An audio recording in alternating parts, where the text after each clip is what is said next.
नमस्कार, InKhabarLive.com में आपका स्वागत है। मैं हूं दयासागर और आज कॉमनवेल्थ गेम्स के तीसरे दिन पर चर्चा करने के लिए हमारे साथ मौजूद हैं वरिष्ठ खेल पत्रकार मनोज जोशी जी। जोशी सर, स्वागत है आपका। Thank you. जोशी सर, आज के खेल के बारे में बताइए। सुबह स्वर्णिम शुरुआत और शाम को स्वर्णिम अंत। मतलब भारत के खेलों के इतिहास में मतलब बहुत कम ऐसा होता होगा कि स्वर्णिम शुरुआत दिन की होती होगी और शाम का अंत भी स्वर्णिम सफलता के साथ होता होगा। जी हाँ, निश्चित तौर पर। और जैसा कि आपने कहा, स्वर्णिम शुरुआत 77 किलोग्राम वर्ग में सतीश शिवलिंगम ने वो स्वर्णिम शुरुआत दिलाई थी। 317 किलोग्राम वजन उठाया। हालांकि ये वजन जो है कॉमनवेल्थ चैंपियनशिप में जो उन्होंने गोल्ड कोस्ट में 2017 में नवंबर में जो सफलता हासिल की थी, स्वर्ण पदक जीता था, उस प्रदर्शन से काफी नीचे है। क्योंकि जितना वजन उन्होंने वहां उठाया था उतना वजन वो यहां नहीं उठा पाए। और आश्चर्यजनक बात यह है कि जो आखिरी जो क्लीन एंड जर्क का प्रयास था उसको उन्होंने अटेम्प्ट ही नहीं किया। तो जाहिर सी बात है, या तो उनको इंजरी होगी, अगर इंजरी है तो बात समझ में आती है। लेकिन यदि वो पर्सनल बेस्ट पे नहीं गए या कॉमनवेल्थ चैंपियनशिप के अपने प्रदर्शन को दोहराने की तरफ नहीं गए तो ये बहुत अच्छा साइन नहीं है, बहुत अच्छा। मैं इससे संतुष्ट नहीं हूं। ठीक है, भारत को स्वर्ण पदक मिला है, बहुत अच्छी बात है। और जैसा कि आपने कहा कि शाम को भी एक अच्छी शुरुआत हुई, जो सुबह अच्छी शुरुआत हुई उसकी परिणति भी बहुत अच्छे तरीके से हुई और भारत को एक और स्वर्ण पदक राजा वेंकट ने दिलाया, राजा वेंकट राहुल ने दिलाया।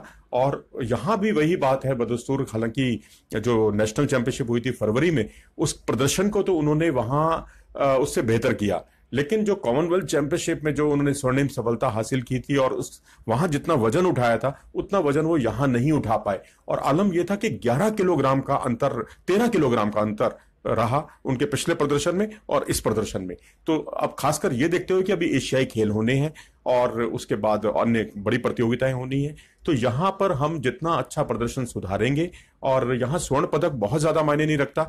ठीक है, देश के लिए, हम देशवासियों के लिए गर्व की बात हो सकती है, लेकिन इनका लक्ष्य, इन वेटलिफ्टर्स का लक्ष्य इससे कहीं ऊंचा होना चाहिए। सर, कई बार ऐसा होता है कि लोग अपना बेस्ट बचा के रखते हैं। एशियाड आने वाला है, अगर उनको एथलीट्स को लग रहा है कि हम यहाँ पे उससे कम करके गोल्ड जीत सकते हैं, तो मे बी ऐसा भी एक कारण हो कि अपना बेस्ट ना देने का।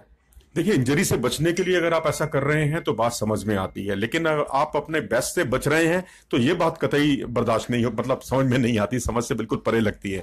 आपको लगातार अपने प्रदर्शन को सुधारना है, बेहतर करना है और बेहतर से बेस्ट करना है, और तभी आप रिकॉर्ड्स बढ़ाएंगे। तभी, क्योंकि अभी आपका वास्ता चीन से नहीं पड़ रहा। जब चीन से, कोरिया के और जापान के जब वेटलिफ्टर्स आपके सामने होंगे और आप पदक तालिका में पदक बटोरने की तरफ जो है आपको जद्दोजहद करनी पड़ेगी, तो वो देखने में हमें अच्छा नहीं लगेगा। तो मैं तो चाहूंगा कि ये कॉमनवेल्थ गेम्स का जो मंच है, इसका अधिकतम फायदा भारतीय खिलाड़ियों को उठाना चाहिए। इंजरी से जरूर बचना चाहिए, लेकिन साथ ही अपने पर्सनल बेस्ट की तरफ हमेशा जाना चाहिए।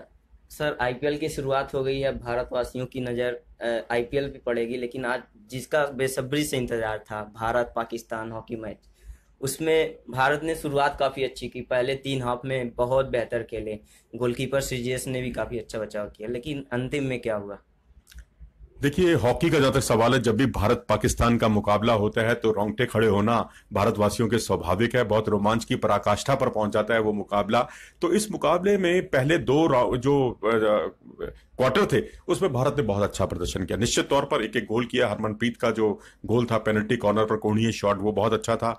उसके अलावा जो एसवी सुनील ने जो मध्य लाइन, जो पंक्ति वहां से पढ़ते हुए और जो अपने साथी के लिए जो पास निकाला था, वो भी बहुत ही बेहतरीन था और उस पर बहुत अच्छा गोल हुआ। तो कुल मिलाकर पहले भारत ने बढ़त बनाई। उसके बाद तीसरा और चौथा हाफ जो क्वार्टर था वो भारत के लिए बहुत चिंता की बात थी, क्योंकि तीसरे क्वार्टर में इतने ताबड़तोड़ हमले बोले गए पाकिस्तान की तरफ से। तब हमें शुरुआती दौर में ऐसा लग रहा था कि एमलेस हिटिंग हो रही है पाकिस्तान की ओर से और कुछ नहीं है, लेकिन उसकी परिणति उन्होंने करके दिखाई, एक गोल करके, जो उन्होंने बहुत ही अच्छे काउंटर अटैक पर किया था।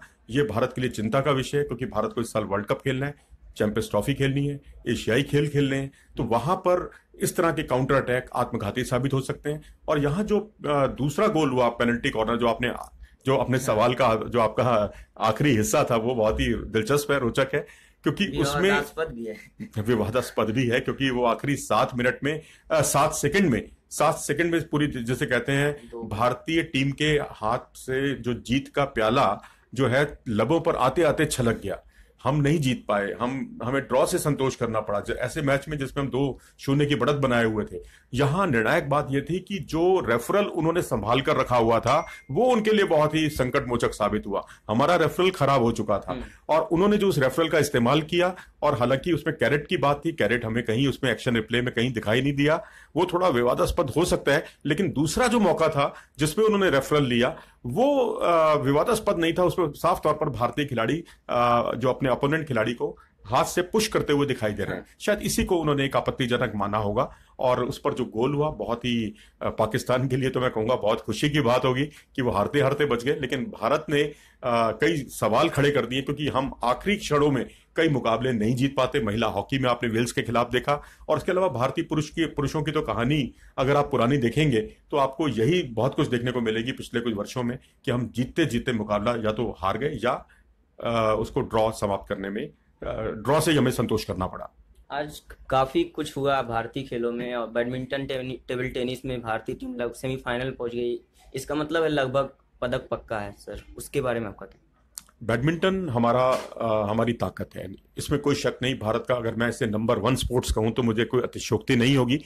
बेशक आपको पदकों की संख्या के लिहाज से आपको शूटिंग में पदक ज्यादा देखने को मिल सकते हैं, वेट लिफ्टिंग में मिल सकते हैं, लेकिन यहाँ जितने पदक हैं, आप अगर हर वेट कैटेगरी में पदक, क्षमा कीजिएगा, बैडमिंटन के हर एक कैटेगरी में अगर आप पदक जीतते हैं तो निश्चित तौर पर एक अच्छी बात है, अच्छा साइन है। और भारतीय खिलाड़ियों ने दिखा दिया, पुरुषों ने भी महिलाओं ने भी, उनमें अच्छा खासा दमखम है। जितना अच्छा प्रदर्शन उन्होंने ग्रां प्री प्रतियोगिताओं में किया, सुपर सीरीज में किया, वैसे ही कुछ वो यहाँ करते हुए दिखाई दे रहे हैं। सर और टेबल टेनिस की बात? टेबल टेनिस में मैं कहूंगा पुरुष हमारे बहुत स्ट्रांग है, महिलाएं जो हैं अपनी मौजूदगी का एहसास करा रही हैं, अपने आप में अच्छी बात है। और अगर पदक जीत जाए तब तो भारतीय महिला टेबल टेनिस की बल्ले बल्ले हो सकती है, लेकिन जैसा कर रहे हैं अभी तक बहुत अच्छा आपने शूटिंग की बात की, कल शूटिंग स्पर्धाओं का शुरुआत हो रही है खेलों में, और कल एथलेटिक्स के भी।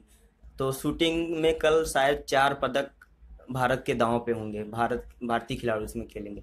तो आपको 4 में से कितना लगता है? क्योंकि शूटिंग कॉमनवेल्थ खेलों में भारत का सबसे मजबूत हथियार रहा है। नहीं, इसमें कोई शक नहीं कि भारत बहुत प्रबल दावेदार है शूटिंग के अंदर, क्योंकि यहाँ में जो कंपटीशन मिलेगा वो ऑस्ट्रेलिया से ही मिलेगा, और ऑस्ट्रेलिया से ही मिलता रहा है अभी तक कॉमनवेल्थ गेम्स अगर हम पास्ट की बात करें। लेकिन इस बार जो है मैं कहूँगा हर एक कैटेगरी में आपके जो खिलाड़ी हैं वो पदक के दावेदार हैं। फाइनल तक अपना स्थान अगर कोई जो भी हमारा शूटर बनाता है तो निश्चित तौर पर उसके लिए एक अवसर रहेगा पदक बटोरने का। और यहाँ जो इन्होंने लंबे समय से जो ट्रेनिंग की है, अभ्यास किया है और काबिले तारीफ प्रदर्शन किया, प्रदर्शन में लगातार सुधार किया है। जो मैं अक्सर आपको वेट लिफ्टर्स के बारे में कहता हूं कि आप पर्सनल बेस्ट दीजिए, अच्छा प्रदर्शन कीजिए, तो वो चीज आपको शूटिंग के अंदर दिखाई देगी। जो खिलाड़ी जो हमारे उभरते हुए खिलाड़ी हैं और वरिष्ठ खिलाड़ी, दोनों के बीच में बहुत अच्छा तालमेल है इस टीम के अंदर। मनु भाकर हैं, जीतू राय जैसे अनुभवी हैं, और उसके अलावा मानवजीत और तमाम जो गगन नारंग जैसे वरिष्ठ खिलाड़ी यहाँ मौजूद हैं। तो मैं कहूंगा कि हम शूटिंग में अच्छी खासी उम्मीद कर सकते हैं पदकों की। और बाकी आज एक इवेंट रह गई साजन प्रकाश की। हाँ, मैं उसके बारे में आ रहा था। साजन प्रकाश और कल श्री हरि नटराज का भी फाइनल होना है। भले ही साजन प्रकाश ने अंतिम पायदान पाया, लेकिन फाइनल में पहुंचना ही बहुत बड़ी बात हुई, जहाँ पे ऑस्ट्रेलिया के तैराक और अन्य देशों के तैराक खेल रहे हैं। वहाँ पे साजन प्रकाश का फाइनल में आना सर एक तैराकी के लिए, भारत तैराकी के लिए बहुत बड़ी बात है। जी हाँ, बिल्कुल बड़ी बात है। और सबसे बड़ी बात है कि जो उन्होंने वर्ल्ड चैंपियनशिप में प्रदर्शन किया था, उस प्रदर्शन से उन्होंने सुधार किया अपने प्रदर्शन में। और ओलंपिक में जो उन्होंने प्रदर्शन किया था रियो में, उसके करीब करीब बराबर प्रदर्शन उन्होंने किया है। तो इससे जाहिर होता है कि वो बिल्कुल सही ट्रैक पर हैं, उनकी तैयारियां बिल्कुल सही ट्रैक पर हैं, और आगे जो और प्रतियोगिताएं आएंगी वो अपनी मौजूदगी का एहसास कराएंगे। और अगर वो पदक जीत जाए तो और भी अच्छी बात होगी। कल भारत के हॉकी टीमों का मुकाबला है, दोनों इंग्लैंड से भिड़ना है और वेल्स से भिड़ना पुरुष टीम को, इंग्लैंड को महिला टीम। सर उसके बारे में मैं तो यही कहूंगा कि अपनी गलतियों से सीखना होगा, और अगर आप गलतियों से नहीं सीखेंगे तो बात नहीं बनेगी। और खासकर जो काउंटर अटैक का आप अवसर देते हैं अपने विपक्षी को, वहां इस तरह की गलतियां या इस तरह की चूक से निजात पाना होगा। पेनल्टी कॉर्नर पर सुधार देना होगा। हालांकि आज जो कोणीय शॉट लगाया था वो बहुत काबिले तारीफ था। अपनी गलतियों से भारत ने सबक सीखा पिछले मैच के मुकाबले। और एक मुकाबला और है, आपको मैं याद दिलाना चाहूंगा मैरी कॉम का। और मैरी कॉम जो कल मुकाबले में उतरेंगी वो पूरे देशवासियों की उन पर नजर रहेगी। 5 बार की वर्ल्ड चैंपियन है, एशियन चैंपियन। अभी कमबैक के बाद उन्होंने वापसी के बाद एशियाई चैंपियनशिप का स्वर्ण पदक भी उन्होंने अपने नाम किया है। तो वो अगर यहाँ पर एक मुकाबला जीतते ही अपना पदक पक्का कर लेंगी, सेमीफाइनल में पहुंच जाएंगी, और मुझे कोई आश्चर्य नहीं होगा कि अगर वो यहाँ पर स्वर्ण पदक भी जीत जाए। कल श्री हरि नटराज का भी मुकाबला है तैराकी में, क्या एक पदक की उम्मीदें की जा सकती हैं तैराकी देखिए, में? तैराकी से तो हम हमेशा पदक की उम्मीद कर रहे हैं, क्योंकि लगातार अच्छा प्रदर्शन कर रहे हैं भारतीय तैराक। और हम ये ना देखें कि वेट लिफ्टिंग में बहुत सारे मेडल मिल रहे हैं, तैराकी में कुछ नहीं मिल रहा। तैराकी में आप सही दिशा की तरफ बढ़ रहे हैं।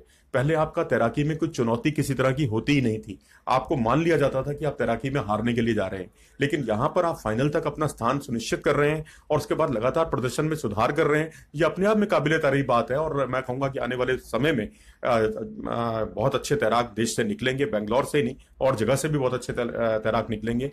और जिस तरह से हम कभी देखा करते थे कि खजान सिंह अकेले तैराक हैं जो लंबे समय तक उनके नाम पर एशियन चैंपियनशिप और एशियन गेम्स का गोल्ड मेडल, एशियन गेम्स का पदक उनके नाम रहा है, ऐसा ही अब देखिए आप वीर धवल खाड़े पदक जीतते हैं एशियन गेम्स में। संदीप सेजवाल आते हैं, वो भी पदक जीतते हैं। तो अब आने वाले समय जो है तैराकी के लिए बहुत, मैं कहूँगा, अच्छा है। एक अच्छा बेस तैयार हो रहा है, और ये चैंपियनशिप और इस तरह के जो आयोजन है कि वहां हमें जो एक्सपोजर मिलता है बड़े तैराकों के साथ, वो भारतीय खिलाड़ियों के लिए बहुत ही उपयोगी साबित हो सकता है। सर एक लास्ट, महिला हॉकी में 15 पेनल्टी कॉर्नर वेस्ट होना, तो अभी क्या सलाह रहेगा आपको आपकी तरफ से, मतलब आप क्या तकनीक खामी देखते हैं 15 पेनल्टी कॉर्नर गवा देना? देखिए, आपकी शूटिंग एबिलिटी में कहीं ना कहीं सवालिया निशान लगता है। आप जिस तरह से आप शॉट्स जाते हैं वहां गोल में डी के पास, आपको फिनिशिंग टच नहीं है। आप बहुत अच्छी पासिंग है, आपके पास अच्छी ड्रिबलिंग करते हैं, ड्रिबलिंग करके जो पास सरकाते हैं गेंद को, अपोनेंट से खींचने की क्षमता भी है भारतीय खिलाड़ियों में। सब में सुधार दिखाई दे रहा है। उसके बाद आप कहते हैं कि आप बहुत अच्छा खेलते हैं लेकिन गोल नहीं हो पाता, तो कोई उसका मतलब नहीं है।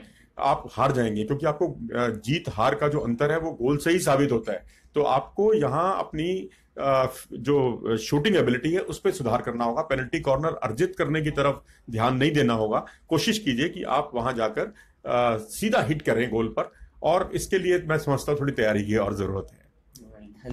धन्यवाद सर।